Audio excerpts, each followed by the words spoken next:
friends अस्सलाम वालेकुम இன்னைக்கு நம்ம சோயா பிரியாணி செய்ய போறோம் கிராம்பு பட்டை ஏலக்காய் தக்காளி பச்சை மிளகாய் வெங்காயம் புதினா மல்லி பீன்ஸ் கேரட் சோயா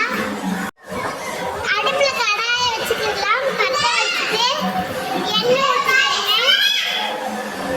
எண்ணெய் ஊத்திட்டு கிராம்பு பட்டை ஏலக்காய் எல்லாம் போட்டுட்டு வெங்காயம் போட்டு நல்லா கிண்டணும் கொஞ்சம் பிரவுன் கலர்ல வர்ற வரைக்கும் நல்லா கிண்டவும் அதுக்கப்புறம் நல்லா கிண்டிக்கிட்டே இருக்கணும் கொஞ்ச நேரம் கிண்டி முடிக்கும் இஞ்சி பேஸ்ட் போடணும் இஞ்சி பேஸ்ட் போட்டுட்டு மூன்றரை ஸ்பூன் இஞ்சி பேஸ்ட் போடணும்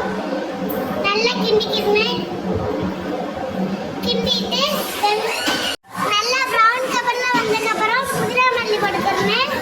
புதினா மல்லி பச்சை மிளகாய் 2 போட்டுக்கணும் பச்சை மிளகாய் தக்காளி போட்டு நல்லா கிண்டிக்கிடணும் நல்லா வதக்க முடிச்சு நல்லா கிண்டிக்கலாம் கொஞ்ச நேரம் நல்லா வேகட்டும் நல்லா வேகவும் இது தயிர் ஊற்றிக்கிறேன் தயிர் 2 ஸ்பூன் தயிர் ஊற்றினேன் 2 ஸ்பூன் தயிர் ஊற்றி நல்லா கிண்டனேன் கிண்டி முடிச்சுட்டு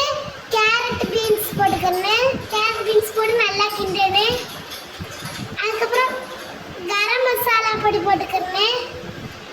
கரம் மசாலா கூட பிரியாணி மசாலா போட்டுக்கிறேன் அதுக்கப்புறம் சோயா போட்டுக்கிட்டு நல்லா கிண்டனேன் கிண்டி 3 கப் தண்ணி ஊற்றினேன் லெமன் கொஞ்சம் புளிஞ்சுக்கிறேன் அரிசி போடணும் அரிசி போட்டோட சிம்மில் போட்டு வேக விடணும் வேக விட்டோன்னே கொஞ்சம் வேக விடவும் சோயா பிரியாணி ரெடி உங்களுக்கு பிடிச்சிருந்தா லைக் பண்ணுங்க சப்ஸ்கிரைப் பண்ணுங்க ஷேர் பண்ணுங்க மறக்காம லைக் கமெண்ட் பண்ணிருங்க இந்த பிரியாணி கண்டிப்பா செஞ்சு பாத்துருங்க சூப்பரா இருக்கும்